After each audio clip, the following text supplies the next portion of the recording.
Il est 15 h, c'est l'heure de votre journal. Mesdames, Messieurs, bonjour, bienvenue. Tout de suite les titres de cette édition. Le ministre de l'Intérieur poursuit cette tournée de prise de contact auprès des services de la police nationale avec une visite au commissariat de Balbala. Et l'ambassade d'Égypte à Djibouti a célébré sa fête nationale à travers une réception officielle organisée à l'hôtel Aïla. Coupe du Monde 2026, l'Espagne et la Belgique décrochent leur qualification pour les quarts de finale au terme des huitièmes de finale.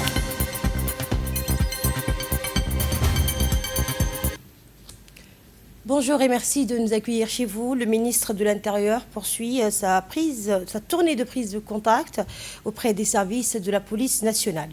Dans le cadre de sa tournée de proximité auprès des structures relevant de son département, le ministre de l'Intérieur, M. Omar Abdi Saïd, accompagné du ministre délégué chargé de la décentralisation, Omar Hussein Omar, et du directeur général de la police nationale, le colonel Abdelrahman Ali Kahin, a effectué ce matin une série de visites de terrain au sein de plusieurs services opérationnels de la police nationale. Cette démarche s'inscrit dans la volonté du gouvernement de renforcer le dialogue avec les forces de sécurité, de mieux apprécier leurs conditions de travail et de soutenir les femmes et les hommes mobilisés chaque jour pour garantir la sécurité des citoyens. La délégation ministérielle a débuté sa tournée au 4e arrondissement de police ainsi qu'à la sous-préfecture de cet arrondissement. Accueillie par les responsables locaux et les agents en service, elle a pu échanger sur les missions assurées par les équipes opérationnelles, leurs conditions d'intervention et les défis rencontrés sur le terrain.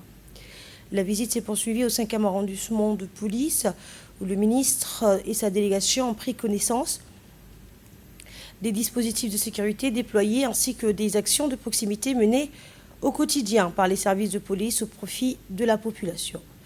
Les responsables de l'unité ont présenté leurs principales activités et les efforts engagés pour répondre aux attentes des citoyens.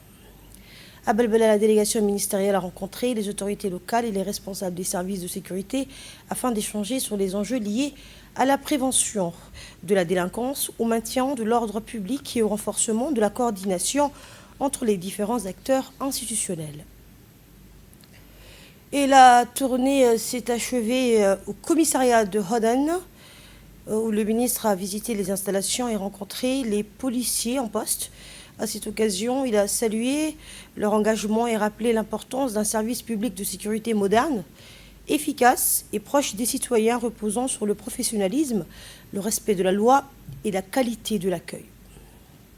Au terme de cette tournée, le ministre de l'Intérieur a réaffirmé l'engagement du gouvernement à poursuivre ses efforts pour améliorer les conditions de travail des forces de sécurité, renforcer leurs capacités opérationnelles et leur fournir les moyens nécessaires à l'accomplissement de leur mission au service de la population. Et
après cette immersion au cœur des services opérationnels de la police nationale, place à un événement diplomatique marqué par l'amitié et la coopération entre Djibouti et l'Égypte.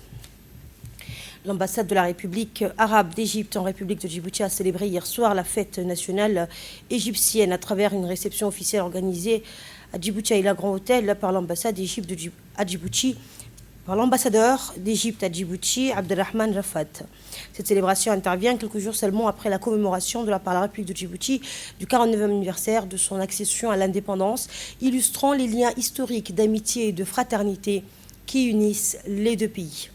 La cérémonie a réuni le représentant du gouvernement djiboutien, le ministre de l'Enseignement supérieur et de la Recherche, Dr Nabil Mohamed Ahmed, ainsi que plusieurs membres du gouvernement, le président de l'Assemblée nationale de l'État Mohamed El-État, le doyen du corps diplomatique et ambassadeur de la République du Yémen à Djibouti, Abdallah Al-Soukatari, de nombreux chefs de mission diplomatiques de pays frères et amis, ainsi que plusieurs hautes personnalités civiles et militaires. À cette occasion, l'ambassadeur d'Égypte et les invités présents ont échangé leurs vœux et leurs félicitations à l'occasion de cette fête nationale marquant le 74e anniversaire de la Révolution du 23 juillet 1952. Eh bien, la cérémonie a débuté par l'exécution des hymnes nationaux des deux pays, suivie de la traditionnelle découpe du gâteau commémoratif dans une atmosphère chaleureuse, témoignant de la profondeur des relations d'amitié et de coopération, des relations d'amitié, de coopération et de fraternité entre la République arabe d'Égypte et la République de Djibouti.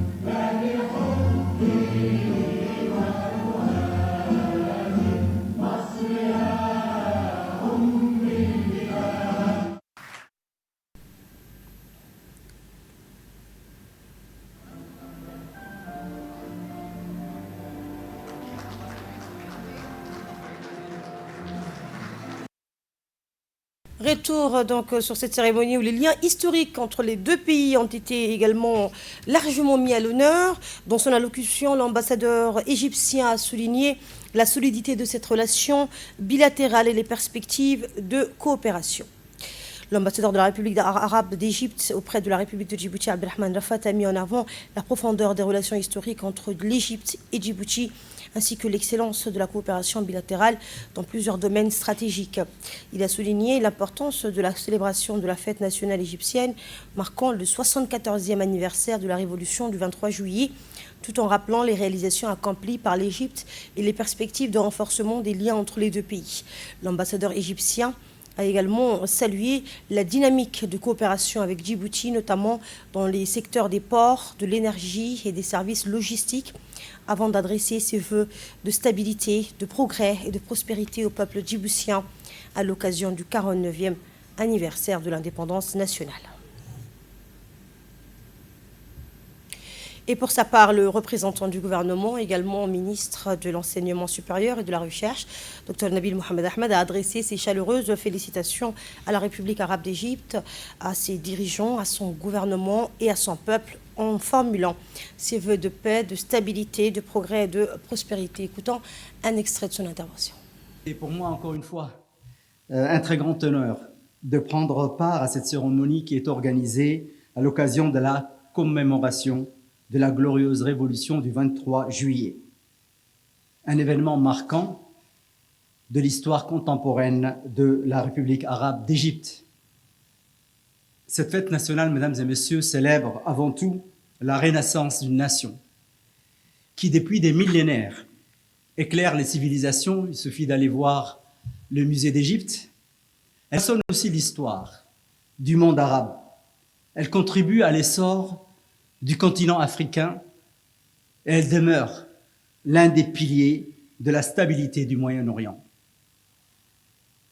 C'est donc tout naturellement que, au nom du gouvernement de la République de Djibouti et en mon nom personnel, que je tiens à adresser à la République arabe d'Égypte, à son gouvernement et à son peuple, frères, mes plus sincères et chaleureuses félicitations, en leur souhaitant plus de progrès, plus de prospérité, plus de stabilité. Mesdames et messieurs, les relations entre la République de Djibouti et la République arabe d'Égypte se distinguent par leur profondeur historique. Il suffit de lire l'histoire qu'a été la partie nord de l'Afrique de Djibouti, plus particulièrement connu sous le pays du Pound, et les échanges qu'il y avait avec l'Égypte. Elles se distinguent également en dehors de leur profondeur historique, par leur solidarité. Elles se distinguent par leur caractère profondément fraternel. Elles reposent sur des fondamentaux. Ces fondamentaux sont constants dans le respect mutuel, sous l'impulsion, bien sûr, de leurs orientations, des hautes orientations de son Excellence le Président de la République, M. Ismaël Omar Guelleh, et de son frère, son Excellence Abdel Fattah al-Sisi. Cette dynamique s'est traduite par un échange continu de visites de haut niveau, ainsi que par une intensification des consultations et de la coordination sur les différentes questions régionales et internationales. Une soirée placée sous le signe de l'amitié et du partage qui s'est achevée dans une ambiance conviviale avec plusieurs moments forts. Retour sur la clôture de cette réception. La réception officielle s'est clôturée par un tirage au sort qui a permis à 2 invités de remporter chacun un billet d'avion à destination du Caire, offert par Égyptair, apportant ainsi une note conviviale à cette célébration. Les heureux gagnants auront l'occasion de découvrir les richesses historiques et culturelles de l'Égypte à travers ses monuments emblématiques et les vestiges millénaires de son illustre civilisation. Cette célébration a une nouvelle fois témoigné de la profondeur des liens historiques, fraternels et d'amitié qui unissent la République de Djibouti et la République arabe d'Égypte, des relations qui ne cessent de se renforcer sous l'impulsion du chef de l'État, Ismaël Omar Guelleh, ainsi que son homologue égyptien Abdel Fattah al-Sisi. Et après cette séquence diplomatique, direction le secteur de la jeunesse avec une initiative destinée à renforcer les compétences et les opportunités offertes aux jeunes djiboutiens.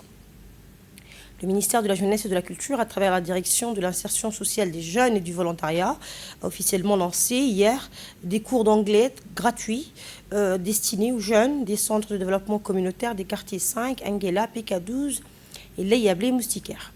La cérémonie de lancement organisée au CDC de Leyablé s'est déroulée en présence de Mme Ferdous Moussaïagué, ministre de la Jeunesse et de la Culture, de l'ambassadrice des États-Unis à Djibouti et de l'attaché aux affaires culturelles de l'ambassade des États-Unis ainsi que des responsables du département ministériel.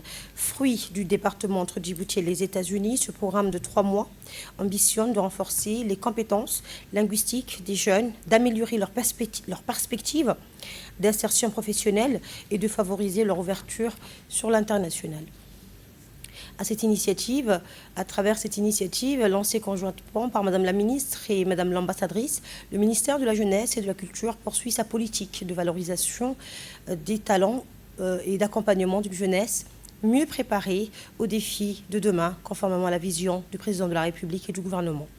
Ce programme illustre également la volonté du ministère de faire des centres de développement communautaire de véritables espaces de formation, d'apprentissage et d'épanouissement au service de la jeunesse djiboutienne. J'habite à Balbala, spécialement quartier 9, et je viens de la CDC de Cheikh Moussa. Et j'ai eu l'honneur de participer à la cérémonie finale de la formation qui a été mise en place gratuitement, collaboration le ministre de la Culture et de la Jeunesse et de l'ambassade de l'Amérique. Et toujours dans le cadre de l'accompagnement de la jeunesse, le sport occupe également une place importante dans les politiques de développement. Une nouvelle étape vient d'être franchie pour le taekwondo national. Le secrétariat d'État chargé des sports a accueilli hier la cérémonie officielle de signature d'un protocole d'accord tripartite visant à renforcer durablement le développement du taekwondo en République de Djibouti. Présidée par Mme Fatouma Ali Abdallah, secrétaire d'État chargée des sports, cette cérémonie marque une étape importante dans la mise en œuvre de la politique nationale de promotion du sport et dans le renforcement de la coopération avec les instances internationales. L'accord a été signé par M. Abshir Al-Hassan, directeur des sports, représentant le secrétariat d'État chargé des sports, M. Aïdrous Hussein Guiré, secrétaire général de la Fédération djiboutienne du taekwondo, et Maître Kim Do-jin, expert international mandaté par le siège mondial du taekwondo en République de Corée. Ce partenariat repose sur 3 axes prioritaires. Il prévoit d'abord la réforme du système national des grades afin d'harmoniser la certification des pratiquants djiboutiens avec les standards internationaux du Kikiwon.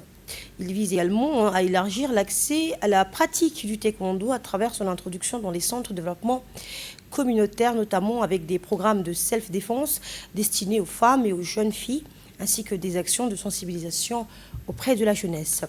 Le troisième volet concerne l'amélioration des performances des athlètes djiboutiens afin de leur permettre de mieux représenter les couleurs nationales dans les compétitions régionales, continentales et internationales. Et après la signature de ce partenariat stratégique, place désormais aux premiers effets concrets de cette coopération avec la rencontre entre l'expert coréen et les pratiquants djiboutiens. Eh bien, quelques heures après la signature du mémorandum d'entente tripartite consacré au développement du taekwondo à Djibouti, l'expert international mandaté par le Kikiwon a rencontré les pratiquants djiboutiens à l'occasion d'une cérémonie de remise de grade organisée hier soir au complexe sportif Roi Fahad. Cette cérémonie a réuni le directeur des sports, représentant le secrétariat d'État chargé des sports, ainsi que le secrétaire général de la Fédération djiboutienne de taekwondo, M. Aïdous Hussein Guiré. Au cours de cette rencontre, les athlètes ont offert une démonstration technique mettant en valeur leur maîtrise des mouvements, des enchaînements et des techniques fondamentales de ces disciplines martiales. La remise des grades est venue récompenser les efforts, la discipline et la progression des pratiquants, tout en témoignant de la volonté des acteurs du taekwondo djiboutien de renforcer le niveau technique national. Au complexe Roi Fahad, Master Kim, qui est expert international de taekwondo, qui a été affecté à la République de Djibouti cumulativement avec ses fonctions d'expert en Éthiopie. Donc ce matin, nous avons pu signer une convention tripartite avec le secrétariat d'État à la jeunesse et au sport, la fédération et Master Kim pour promouvoir le taekwondo en République de Djibouti. Et c'est suite à cela que ce soir, le Master a rendu visite à l'ensemble des clubs qui sont affiliés à la Fédération djiboutienne des taekwondo, qui ont fait les démonstrations, qui ont montré de quoi ils sont capables. Et ça a été vraiment un grand plaisir de l'avoir ici avec nous, et afin qu'ils puissent constater de visu le niveau du taekwondo à Djibouti, qu'on souhaite ne pas laisser là, et mais développer davantage avec nos jeunes qui vont partir, certains jeunes qui vont partir déjà en Corée pour faire un stage bloqué de 2 mois, et dans l'avenir faire en sorte qu'ils viennent régulièrement à Djibouti avec les mémorandums d'entente que nous avons signés, et afin qu'ils puissent donner son expertise. Changement d'époque et de registre avec notre grand format consacré à une période marquante de l'histoire sociale de Djibouti, années 1950-1960. Les sauniers de la société saline puis les dockers du port se mobilisent contre les conditions de travail imposées par le système colonial. Face aux grèves de 1958 et 1966, l'administration répond par la division et le remplacement. Dans ce grand format, retour sur une période marquée par le travail forcé, les luttes sociales et les grandes grèves qui ont profondément ébranlé le système colonial. Les colonies sont conquises pour être exploitées. Elles permettent ainsi l'hégémonie de la puissance conquérante, une grandeur qui ne s'obtient guère sans pillage des ressources des peuples autochtones dépossédés de leurs terres par des traités fallacieux et caducs, une politique militariste sans état d'âme et des missions d'évangélisation et d'acculturation. Cependant, pour faciliter son ancrage durable, l'idéologie coloniale va se baser sur la hiérarchisation des races, tout en attisant l'antagonisme entre les différentes communautés voisines. Notre territoire et ses habitants ne feront pas exception. Afin d'exploiter au mieux le nouvel Eldorado qui constitue Djibouti-Ville, l'administration coloniale exploite les populations autochtones, tout en favorisant les populations allogènes. Les Grecs, les Arméniens, les Juifs sont ainsi favorisés et vivent dans un espace mieux aménagé et loti. Ils résident sur les plateaux du Serban et de Djibouti, tandis que les autochtones issus des régions vivent misérablement sur les basses terres situées dans le sud de la mosquée Hamoudi. Bandar Jadid et Dar es Salaam sont des quartiers populaires qui offrent ce type de main-d'œuvre bon marché. Une ségrégation spatiale s'établit, écartant ainsi les plus démunis de la sphère urbaine d'influence, les centres d'affaires situés entre les trois plateaux et entre la place Lagarde et la place Ménélique. L'exploitation économique de la nouvelle ville commence avec l'épopée de l'aventure ferroviaire, un train de 887 km relie Djibouti à Addis Abeba. Des travaux que débutent les ingénieurs Léon Chenet et Alfred II dès 1897. Les conditions de travail sont harassantes et les salaires sont comme des oboles. Ce sont les nomades qui en pâtissent en premier avec des taudis dans lesquels ils vivent misérablement. L'époque des trocs s'éloigne. Les sociétés nomades entrent à leurs dépens dans l'ère de la monnaie. C'est dans cette période de flottement monétaire que les sociétés traditionnelles seront outrageusement exploitées et leurs efforts colossaux sous-évalués. Les échanges dépendent de plus en plus des activités portuaires, accentuant la pauvreté des sociétés pastorales. Des années de travaux dans les tronçons ferroviaires et portuaires vont impacter dangereusement les conditions socio-économiques des populations nomades. En perdant les monopoles des caravansérails, remplacés par des trains ainsi que leurs vieux ports traditionnels des Elah ou des Tadjoura, qui entretenaient ces commerces millénaires entre la péninsule arabique et la Corne d'Afrique. C'est désormais le port de Djibouti qui prédomine sur les côtes africaines. L'accès des dromadaires au sein de ces infrastructures portières, comme bêtes des transports, est interdit.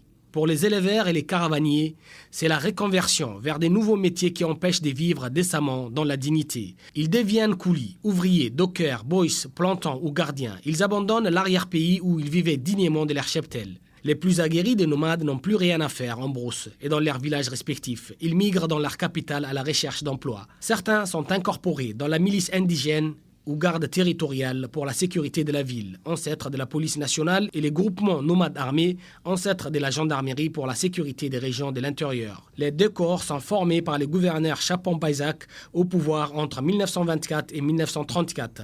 Au cours de la première moitié du XXe siècle, il n'existe pratiquement aucun système de couverture sociale et encore moins des systèmes de retraite pour les autochtones. Par ailleurs, durant les blocus de Djibouti appelés Karmiri, imposés par les Anglais sur la mer Rouge, l'administration coloniale opère régulièrement des rapts et raquette des bétails dans l'arrière-pays contre les populations nomades. Des viols sont parfois observés par des milices étrangères, certains étant des tirailleurs africains venus d'ailleurs.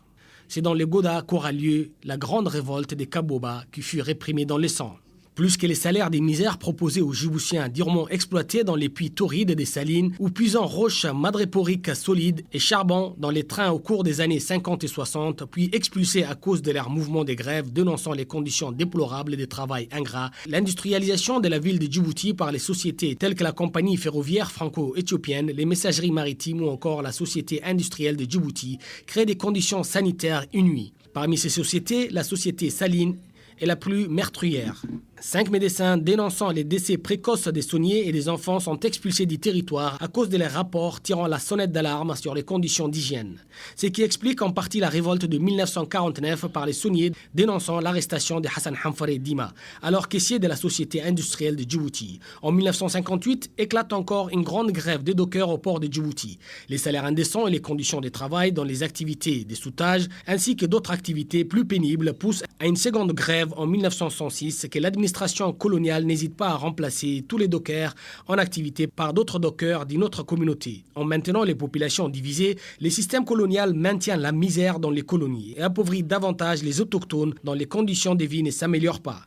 La ville cosmopolite de Djibouti devient ségrégationniste dans la mesure où il n'y a aucune place pour les classes pauvres. Seuls quelques commerçants disposant de grandes fortunes sont encouragés à habiter dans la partie européenne de Djibouti. Les patrimoines matériels de ces familles françaises, juives, grecques, arméniennes et hindoues leur permettent d'édifier des bâtiments R1 et R2 respectant les plans damiers.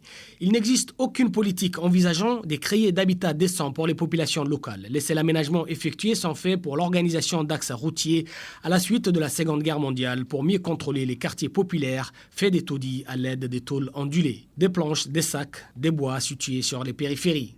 Les premiers logements sociaux sont édifiés dans les années 60 à la cité-stade en 1964, puis la cité Arhiba en 1968, suite à la visite du ministre des colonies Olivier Stern. Dans les bas quartiers des Bandar Jadid et des Dar es Salaam, on ne retrouve aucun système de canalisation d'eau, ni d'égout ou d'électricité au quartier 1, 2, 3, 4, 5, 6, 7 et 7 bis. Dans les domaines monétaires et afin d'être compétitif vis-à-vis de la livre sterling anglaise qui domine la région, la puissance coloniale française adopte les francs Djibouti en 1941. 2029.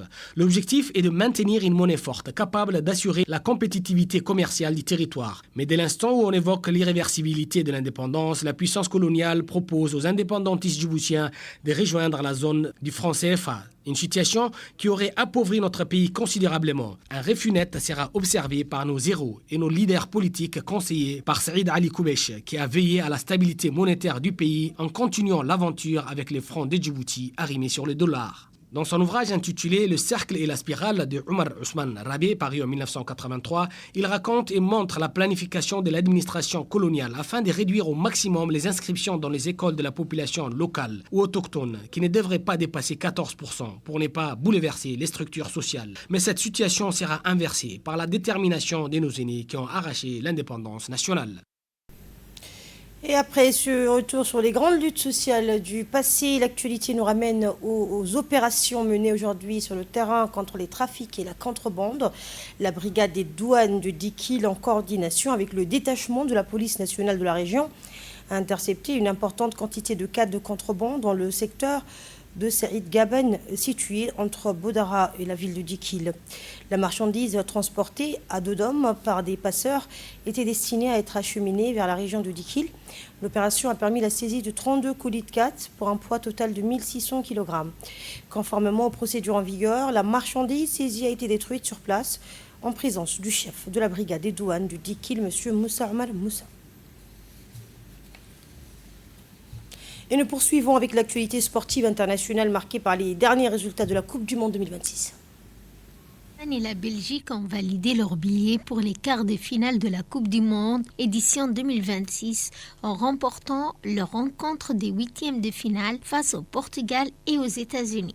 Ces deux succès permettent à l'Espagne et à la Belgique de se retrouver en quart de finale dans une affiche très attendue entre les deux sélections ambitieuses. L'Espagne cherchera à confirmer sa solidité défensive et sa maîtrise collective, tandis que la Belgique tentera de poursuivre sur sa dynamique offensive afin de décrocher une place dans le dernier carré. Cette confrontation s'annonce comme l'un des grands rendez-vous de la compétition, avec deux équipes qui affichent de réelles ambitions de conquérir le titre mondial.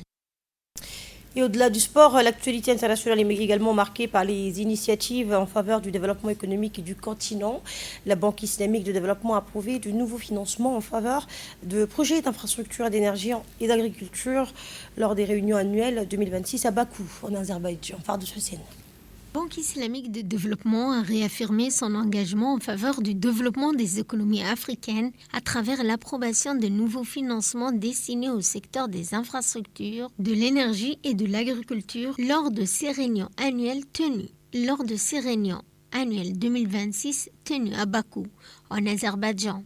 Les nouveaux financements accordés concernent notamment le développement des infrastructures, l'amélioration de l'accès à l'énergie et le soutien au secteur agricole, considéré comme un levier stratégique pour renforcer la sécurité alimentaire, stimuler la productivité et créer de nouvelles opportunités économiques sur le continent africain. À travers ces engagements, la Banque islamique de développement entend faire de l'investissement un moteur essentiel de croissance durable en Afrique. Et dans le secteur économique et maritime, les groupes Maersk et Hapag-Lloyd ont annoncé la reprise progressive de certains services via le canal de Suez.